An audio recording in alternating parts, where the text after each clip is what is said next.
Hi, I'm Richard Harrison from Innovator International, and in this session, I'd like to tell you a little bit about our application process, what happens when we assess projects, but more importantly, what happens if your application is refused. So as we've discussed before, your application will be sent to an assessor who has a knowledge of your business sector. And once it's been assessed and run through our panel, you will receive either your approval or alternatively a refusal letter. Now, when we assess, projects tend to fall into one of three categories. We get the projects that unfortunately just aren't right for this route, and they're normally not right for a number of reasons. We do get cases where the applicant is simply trying to gain entry to the UK. They have no intent to build a business. They might have purchased a business plan off someone. They stand out a mile. They're clear to see. There may be a genuine applicant, but there's no real match between the person and the plan, and we don't think that it will be successful. There may be insufficient research. It may be that the business would work in the applicant's own country, but wouldn't work in the UK. Or for a number of other reasons, the project simply isn't right. Now, in these cases, we assess the plan. It's quite clear it's not appropriate for this route. We don't have an interview with the applicant or ask them questions in those cases. And again, it would be a straightforward refusal. If that's the case, we'll address that in a few minutes' time. We then get the projects that are the other end of the scale. They're absolutely ideal. They're perfect for this route. The plan is good. The project's good. The person's good. There's cohesion. You can see the finance. You can see the market. In those cases, we do have a discussion with the person, but they are clear acceptances. We award the endorsement letter. But then we get the borderline cases. That's where we think it's a good project or potentially a good project, but there's something that hasn't been addressed in the plan or might need addressing. And that's where we will call the client via email or arrange a phone call or a Zoom, and we will have a conversation to try and work out which side of the line it falls, whether it should be accepted or it should be refused. In some cases, we have a very good plan, but it might have been prepared by a business plan writer, and the applicant doesn't know enough about the business or isn't capable of delivering the plan. In other cases, it's an amazing plan. The applicant knows it, but they might have just not included some information that we need. So if it's a borderline case, we will come back and ask questions. Please be aware, we always need to ask the questions to the applicant, not a business plan writer or the immigration specialist or any other third party, because we need to make sure it's the applicant that can deliver this project, not the person who may, or any person who may have assisted them with the plan. So if you're accepted and you're awarded the endorsement, absolutely brilliant. If you're refused, you might have up to 2 courses of action. You'll receive a document telling you why it was refused, and it'll go into quite a lot of detail about the key aspects of innovation, viability, scalability, and we also have a maturity matrix that covers some other business factors that may not fall directly under the remit of innovation, viability, or scalability. If you get information back on everything we assessed, the decisions we made, and why we made them. Now, the purpose of this document is to explain why we made these decisions. And if you think we were right, and you read this document, and you think, well, actually, yeah, they're right, my plan isn't right for this route, then the only option you have is to go straight to appeal. But the chance of an appeal is low, and the reason for a chance for successful appeal is low. And I'll go into that. I'll go into the reason in a few minutes.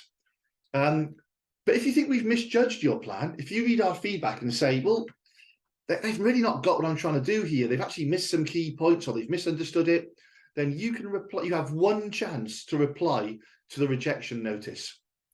And you tell us where you think we were wrong. Tell us why we misjudged something. And is it maybe because you didn't tell us something, or you thought we'd make an assumption one way and we made it a different way? So if you think we've genuinely misjudged your plan, you have a chance to reply to your assessor and tell them why they misjudged your plan with some additional information if you need it, and they will take that into account. This is not a chance for you to look over our feedback and reply to every comment saying, oh, because you said this, I'll do that. And because you said this, I'll do that. Because what you're really doing then is you're telling us what you think we want to know to give you an approval. And that's not a genuine reflection of your business.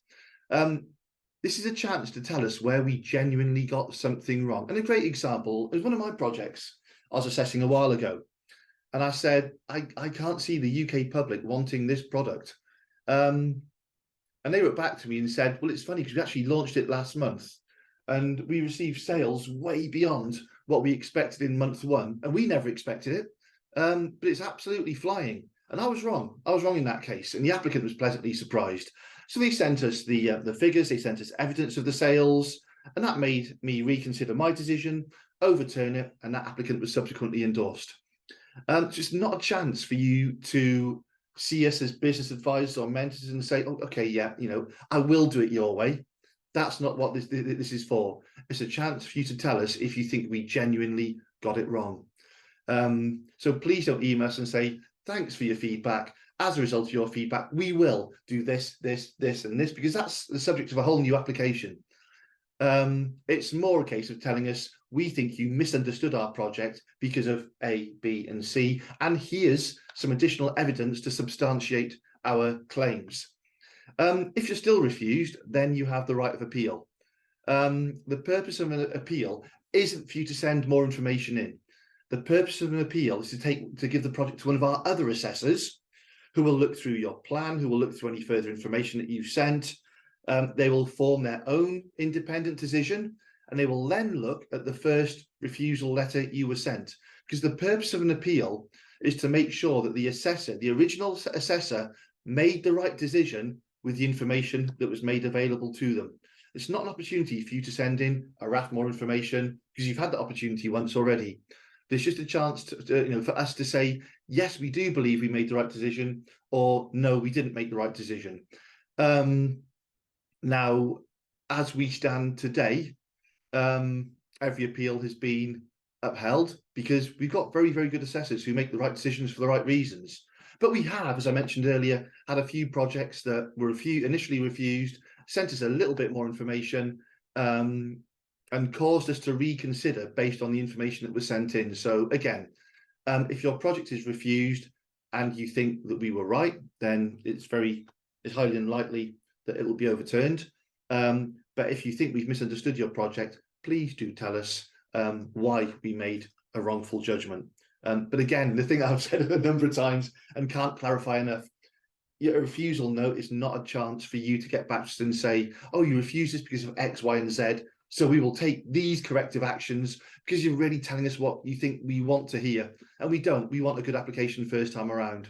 So the other key takeaway from this is spend some time getting your application right first time.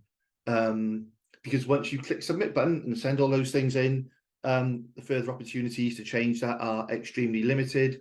And we do explain in the guidance document that can be downloaded free from our website exactly what we're looking for. So we'll be updating our guidance document in the next couple of days just to capture this in a little more detail. If you're watching this a few days after it was recorded on the 18th of October, it should have been done already. So hopefully you're looking back on this message, knowing exactly what you need to do, what the purpose of the second assessment actually is, and what the purpose of the appeal is. But again, please spend time getting your business plans right first time around. Many, many thanks for your time. If you have any questions, please enter them in the comments or DM me. It's brilliant if you can enter them in the comments because it boosts the posts for other people who want to see this in the future. And it means I can share the answers with every other person who may have similar questions. So again, many, many thanks for your time. Good luck with your applications. If you have any questions about the process in general, please do ask us. Thank you.